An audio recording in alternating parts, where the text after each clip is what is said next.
성전이 다 완공되었고 이제 성벽도 다 재건되었습니다.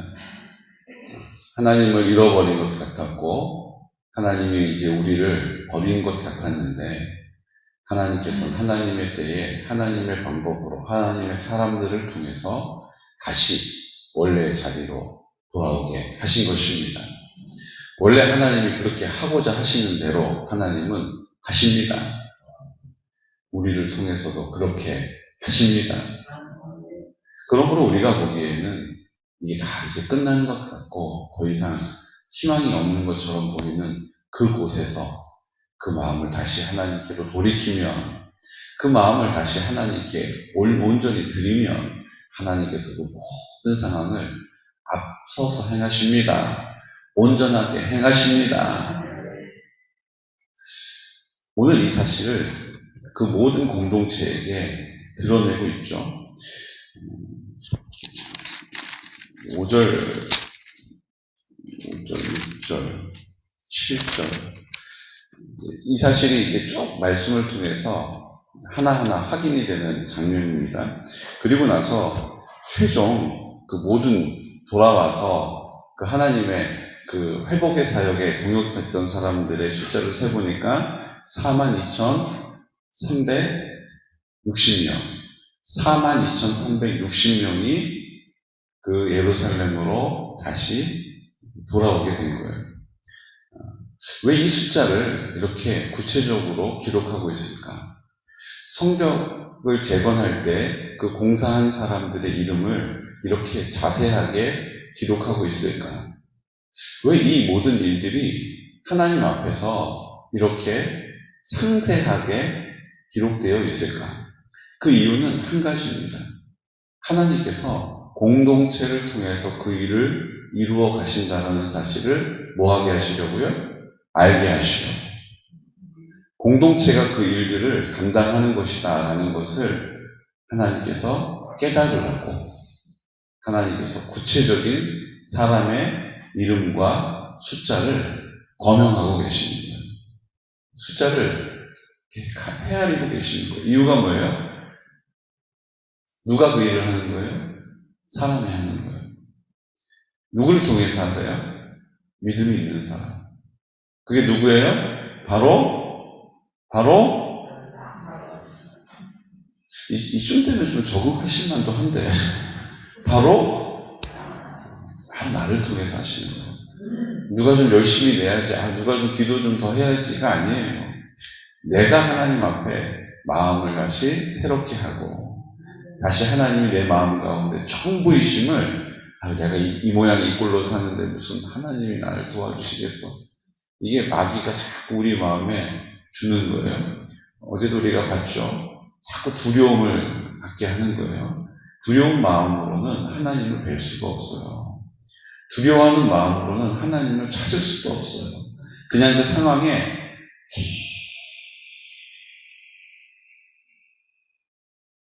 아직도 멀었어요.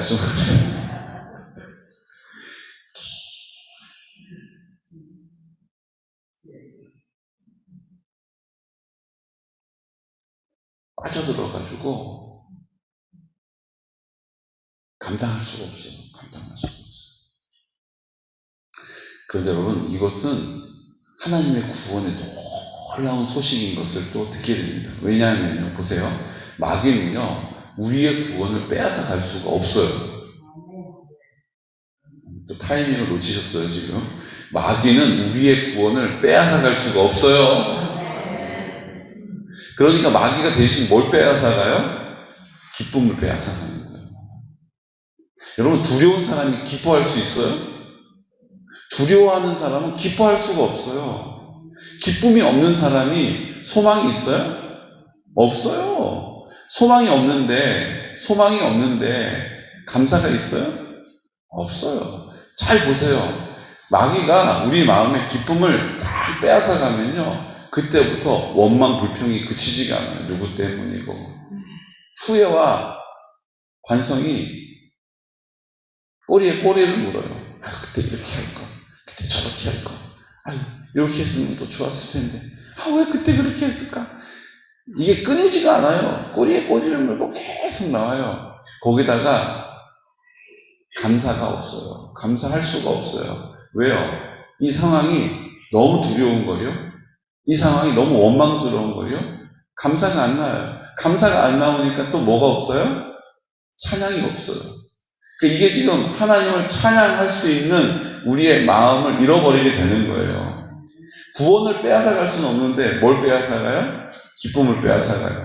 그러면 마음에 두려움이 엄습해 옵니다. 어둠의 영이 우리 마음을 확 사로잡아요. 그럼 그때 해야 되는 게 뭐예요? 순종하는 거예요. 순종하지 아니함으로 넘어진다. 우리가 배웠잖아요. 순종하지 않으면 반드시 넘어집니다. 그러므로 이를 악물고 순종하는 거예요. 내가 무엇을 순종할지를 헤아려 보는 거예요. 그리고 순종의 걸음을 뭐 하는 거예요? 내딛는 거예요. 지금 상황과 환경과 문제와 전혀 그것과 관계없는 사람처럼 순종의 걸음을 내딛는 것입니다. 그래서 말씀과 기도로 말씀을 그냥 펼치는 거예요. 눈에 안 들어도 그냥 그 말씀 앞에서 바보스럽게 앉아 있는 거예요. 그 말씀 주님 앞에 깨닫게 해달라고, 그 말씀 내가 이 말씀대로 살 수 있게 해달라고, 그리고 기도하는 거예요. 그러면 성령님께서 어떻게 하세요? 우리 가운데 나와 함께 하심을 드러내시는 것입니다. 이게 원리예요. 누가 도와주는 거 아니에요. 누가 옆에 있어서 손잡아준다고 해결되는 거 아니에요. 내 안에 계시는 성령님이 드러내실 때 내가 그 은혜를 다시 뭐 하게 되는 거예요? 회복하게 되는 거예요. 부흥은요, 지금 이스라엘이 다시 회복됐잖아요. 새롭게 됐잖아요. 부흥했잖아요. 그냥 폐허였는데 사람이 쭈끔쭈끔쭈끔 오더니 어떻게 해요? 성전을 짓고, 또 사람이 찔끔찔끔 오더니 성벽을 재건하다가 또 사람들이 막 몰려오더니 다 부서뜨리고 무너뜨리고 불지르고, 좀 있다가 사람들이 또 막 몰려오더니 다시 으쌰으쌰 밤에 햇불 들고 52일 동안에 그 성벽을 재건해버리고, 또 사람들이 꾸물꾸물 거리더니 거기 모여가지고 잔치를 하고, 이게 지금 그 폐허 같은 곳이 다시 옛날에 하나님께서 예루살렘에게 드러내셨던 함께 하신다라고 하셨던 약속을 이루시는 데까지 과정이 있었잖아요. 부흥이 그곳에 임했잖아요. 여러분, 부흥은요, 하나님을 향한 집중력입니다. 부흥은 다른 게 아니에요. 하나님을 향한 집중력을 발휘할 때 하나님이 하시고자 하시는 대로 우리를 통로로 사용하셔서 그 뜻을 이루시는 거예요. 그것을 결과적으로 우리가 뭐라고 부르는 거예요? 은혜라고 부르고 부흥했다라고 말하는 거예요. 사람이 많이 늘어나는 게 부흥이 다 아니에요. 그 심령이 새롭게 되는 것이 부흥이죠. 왜요? 하나님이 우리를 통로 삼아서 하나님의 사랑이 흘러가기 때문에 그 사랑이 그곳에 채워지면 새롭게 되는 것이죠. 그럼 기억해 보십시오. 언제 우리가 부흥을 달라고 기도한 적이 있습니까? 부흥케 하옵소서 라고 기도한 적이 있어요? 하나님의 뜻을 놓고 기도하는 거예요. 하나님의 뜻대로 되기를 기도하면 하나님이 그 하나님의 뜻대로 하시잖아요. 그걸 뭐라고 부르는 거예요? 부흥이라고 부르는 거예요. 우리가 생각하는 것처럼 숫자가 많아지고 재정이 늘어나고 이런 게 다 부흥은 아니에요. 그 심령을 하나님의 사랑으로 가득하게 하는 공동체, 그 지체들이 다 그런 믿음의 고백을 하는 증인들이 되는 것, 그것들이 우리의 가족과 같이 내가 그 일을 위하여 깨어서 기도하는 그곳이 부흥된 것입니다.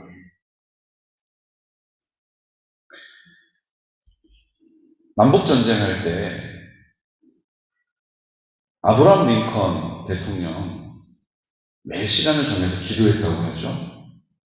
참모들은 대통령이 기도하는 걸 보면서 안심했다고 그래요. 왜요? 하나님이 그 기도를 들어주실 테니까. 그러던 어느 날 기자가 대통령에게 묻습니다. 뭐라고 기도하십니까? 북군이 모든 전투에서 이기게 해달라고 기도하시죠? 아브라함 링컨 대통령이 이렇게 대답합니다. 나는 우리가 이기게 해달라고 기도하지 않고 우리가 하나님의 뜻대로 되게 해달라고 기도합니다. 하나님의 뜻대로 되는 거예요. 우리가 그 전투에서 이겨서 이 노예를 해방하고 저 남부에 있는 사람들을 이겨가지고 우리 뜻대로 정치를 하고 이것이 중요한 게 아니에요. 하나님의 뜻대로 되게 해달라고 기도하는 거예요. 이기고 지는 게 아니고 하나님의 뜻대로 되기를 놓고 기도하는 거예요. 하나님의 뜻이 노예를 해방하는 것이면, 하나님의 뜻이 그 노예를 자유케 하는 것이면 하나님의 뜻대로 되게 해주십시오라고 기도하는 거예요. 그러니까 우리가 아뢰는 것보다 더 풍성함으로 응답하시는 거예요. 그렇잖아요? 이기게 해주세요 그러면 이기는 것 말고는 없잖아요. 이기는 것 외에는 다 하나님이 하셨다라고 고백할 수가 없잖아요. 하나님의 뜻대로 되게 해주십시오라고 기도하는 기도는 하나님이 그 뜻대로 행하시기 때문에 모든 것이 감사할 이유가 되는 것입니다. 모든 것이 찬양하고 기뻐할 이유가 되는 거예요. 그런데 그 숫자를 다 헤아리고 난 이후에 이스라엘 백성들의 외부적으로 내부적인 문제들이 있었어요. 그렇죠? 외부적으로는 사마리아 사람들이 그들을 방해하고 이제 느헤미야를 암살하려고 하고 이제 그들을 칼로 와서 해하려고 한다라고 하는 것을 듣게 되죠. 그래서 막 공사하기도 바쁜데 칼과 창과 방패와 활을 가지고 무장을 하고 옆에 항상 무기를 두고 그 공사를 하고 있었지 않았습니까? 내부의 적들도 있어요. 우리가 앞서 말씀 본 것 보면 그들이 고리대검을 하는 바람에 흉년이 들고 그들이 어떻게 돼요? 노예로 팔려가고 그 노예로 팔려간 사람들을 이 하나님의 사람들이 다시 돈을 주고 사는 일이 이런 말도 안 되는 일이 벌어지고 있기도 했다는 것입니다. 문제는 다 있었어요. 하지만 그 최종 하나님께 그 모든 문제를 가지고 나왔던 이 믿음의 사람들 느헤미야를 통하여 또 느헤미야의 뜻을 함께 이루어가는 지체들을 통해서 하나님께서 그 모든 문제보다 하나님의 뜻을 앞서 행하셨다는 것입니다. 그 문제들을 주님이 해결하시면서 하나님의 뜻을 이루어 가셨다는 거예요. 그랬더니 오늘 그 이스라엘 백성들이 어떻게 합니까? 자기들의 성읍의 1절에 거주하였더니 7째 달에 이르러 모든 백성이 일제히 수문 앞 광장에 모여 학사 에스라에게 여호와께서 이스라엘에게 명령하신 모세의 율법책을 가져오기를 청하매.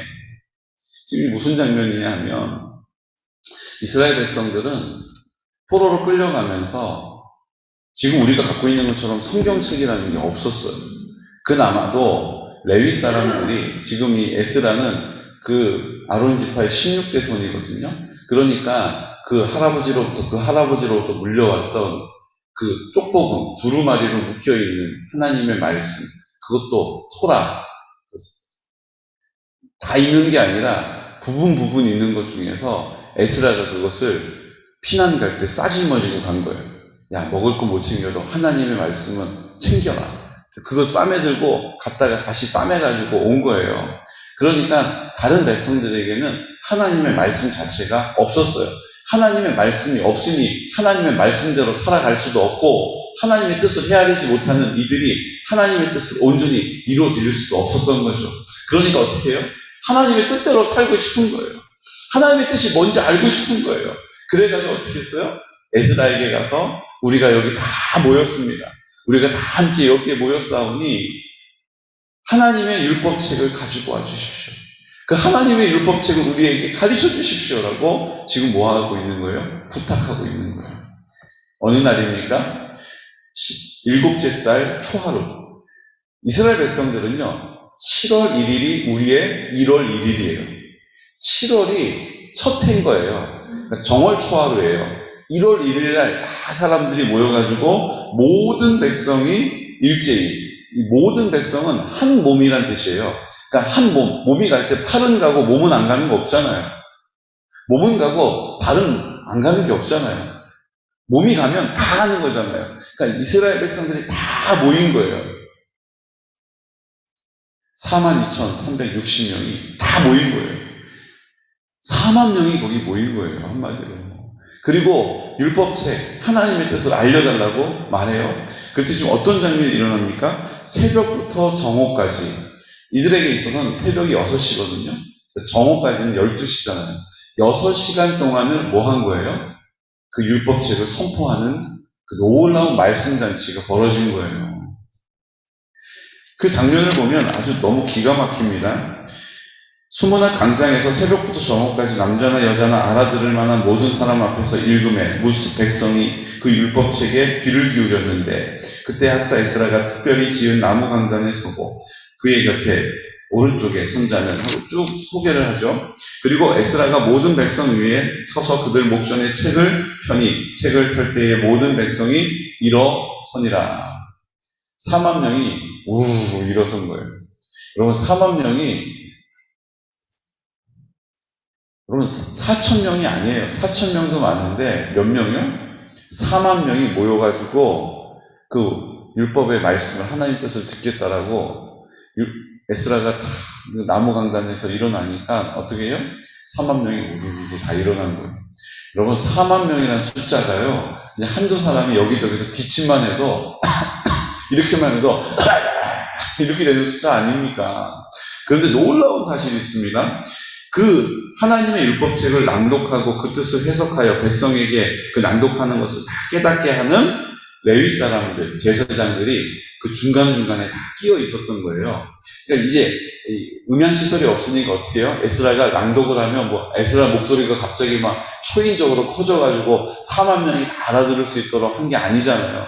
그러니까 어떻게 한 거예요, 지금? 에스라가 여기서 선포하면 들리는 쭉 한 100m 정도 되는 쯤에 있다가 그걸 잘 듣고 그 다음 사람이 뭐 하는 거예요? 똑같이 그것을 선포하는 거예요. 그러면 또 그 다음번에 그 들릴 줄 만한 곳에 있는 사람이 뭐 하는 거예요? 그걸 듣고 또 선포하는 거예요. 그게 4만 명이 다 들을 수 있는 만큼 선포되어지면 다시 에스라가 그 다음 내용을 선포하는 거예요. 여러분 생각해 보세요. 4만 명이 그걸 다 들으려면 돛대기 시장이 따로 없지 않았겠어요? 근데 놀라운 사실은 뭡니까? 하나님이 그들과 함께 하시니까 그들이 6시간 동안 그것을 들었음에도 불구하고 혼란스럽거나 혼잡하지 않고 하나님의 뜻이 모두에게 선포되었다는 것입니다. 이건 오병이어의 사건과도 비교할 수 없는 일이에요. 하나님 말씀을 사모하는 자에게 하나님이 어떤 방법을 통하여서라도 그 말씀이 그 심령 가운데 자리하게 하시는 줄로 믿으시기 바랍니다. 중요한 건 뭐예요? 내가 하나님의 말씀, 하나님의 뜻을 사모하느냐 그렇지 않느냐라는 거예요. 나는 하나님의 말씀을 사모하는가? 나는 하나님의 말씀을 간절함으로 바라는가? 하나님 오늘 그것을 보고 계십니다. 아휴, 그냥 사는 거지, 뭐, 인생 뭐 있어. 아휴, 이렇게 되는 일이 없을까? 아휴, 그래도 요거는 참 감사하네. 그 중에 감사 하나 들어가지고, 아휴, 그래도 감사해야지, 어떡하나. 이런 인생이 아니라, 우리의 믿음을 하나님 어떻게 하기를 원하세요? 그 말씀으로 풍성하게 하기를 원하십니다. 말씀은 하나님의 약속입니다. 그 약속을 믿고, 순종하고, 맡기고, 의지하는 사람은 그 말씀의 풍성함을 경험하게 하신다는 것이죠. 하나님은 반드시 그 약속을 지키십니다. 그 약속이 어떤 약속인지를 아는 사람에게 나타내시는 거예요. 왜요? 그렇지 않으면 하나님이 은혜를 베푸셔도 이것이 하나님이 하셨는지 그렇지 않은지를 알 수가 없잖아요.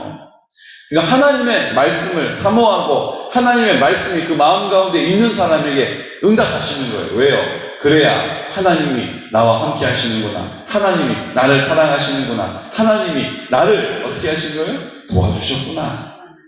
그 하나님을 더 사랑하게 되고 더 깊이 하나님을 만나게 되는 것입니다. 10절 말씀을 보십시오. 우리 10절 말씀 함께 선포할까요? 느헤미야가 또 그들에게 이르기를 너희는 가서 살찐 것을 먹고 단 것을 마시되 준비하지 못한 자에게는 나누어 주라. 이 날은 우리 주의 성일이니 근심하지 말라.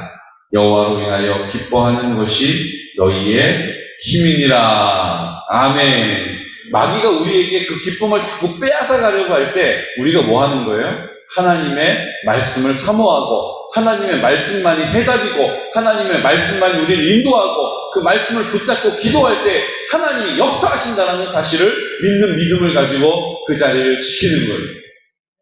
하나님을 기뻐하는 것이 우리의 힘이 되는 것입니다. 어디서 힘을 막 모으는 게 아니에요. 쥐어짜는 게 아니에요. 하나님을 기뻐하는 것입니다. 말씀을 이루어 가시는 하나님의 약속이 내 삶 가운데 성취된다는 사실을 내가 경험하는 것입니다. 그것이 내 기쁨이 되는 거예요. 이게 땅 좀 사놨더니 땅이 좀 올라서 기쁘다. 애들 학원 보내놨더니 성적이 좀 올라서 기쁘다. 이건 기쁨이 아니에요.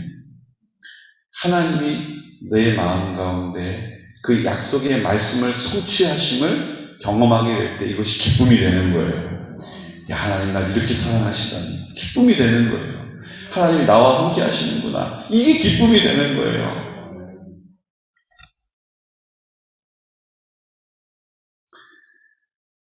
(12절) 말씀 보십시오. 모든 백성이 곧 가서 먹고 마시며 나누어 주고 크게 즐거워하니 이는 그들이 그 읽어 들려준 말을 밝히 알미라. 하나님의 말씀이 안다는 것이 뭐라고요? 야다라고 하죠. 경험되어지는 거예요. 하나님의 말씀이 내 삶에 경험되어졌다는 거예요. 그 말씀을 들은 대로 하나님이 이루어주셨다. 평안하게 하셨다. 하나님이 앞서서 공급해 주셨다. 하나님이 돌보아주셨다. 하나님이 함께해 주셨다. 하나님이 지켜주셨다. 하나님이 막아주셨다. 이게 어떤 의미인지를 그들의 삶 가운데 알게 된, 경험하게 된 거예요. 우리도 그 경험, 그 하나님을 깊이 알게 되는 은혜를 누리시기를 축복합니다. 그랬더니 13절, 그 이튿날 이제 그 행사가 끝났어요. 부흥회 끝났어요. 수련회 끝났어요. 기도원 다녀왔어요. 그런데 그것을 까먹는 게 아니라 어떤 일이 벌어져요? 그 이튿날 뭇 백성의 족장들과 제사장들과 레위 사람들이 율법의 말씀을 밝히 알고자 하여 학사 에스라에게 모여서 이제 그 말씀이 내 삶 가운데 성취되는 것을 경험하게 되니까 그 말씀을 그 다음 날도 알게 해달라고, 알고 싶다라고 찾아온 거예요. 영적인 갈망을 주님께서 반드시 해결해 주십니다. 영적인 갈증을 주님이 반드시 해결해 주신다는 거예요. 하나님 앞에 그 믿음의 승리를 하시기를 예수 그리스도의 이름으로 축복합니다. 이 시간 나같이 기도 드릴 때 오늘 유대인들은 하나님의 말씀을 들을 때는 자리에 앉아서 들었다고 해요. 그리고 자리에 일어나서 기도하는 것입니다. 그런데 이제 유대인들에게 해왔던, 그동안 그렇게 살아왔던 방식이 아니라 에스라를 통해 하나님의 말씀이, 율법이 선포되어질 때 그들이 그 모든 자리에서 일어났다. 그리고 그 말씀을 들었다고 선포합니다. 주님, 우리의 방식이 아니라 하나님의 말씀 중심의 삶을 살게 하시고 그 말씀이 우리의 삶 가운데 어떠한 열매를 맺어가시는지, 우리의 구원을 빼앗아가지 못하는 마귀들, 이제 우리의 기쁨을 빼앗아가려고 합니다.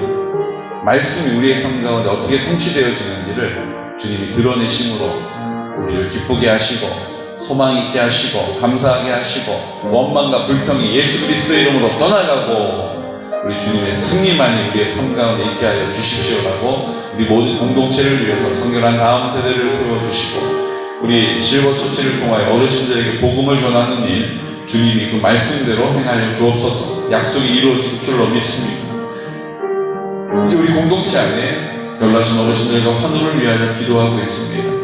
우리 모든 지체들의 약함을 주님의 은혜로 채워주시고 하나님의 사랑으로 가득하게 해주십시오라고 이 시간 나사렛 예수 그리스도의 이름으로 선포하면서 기도드리겠습니다.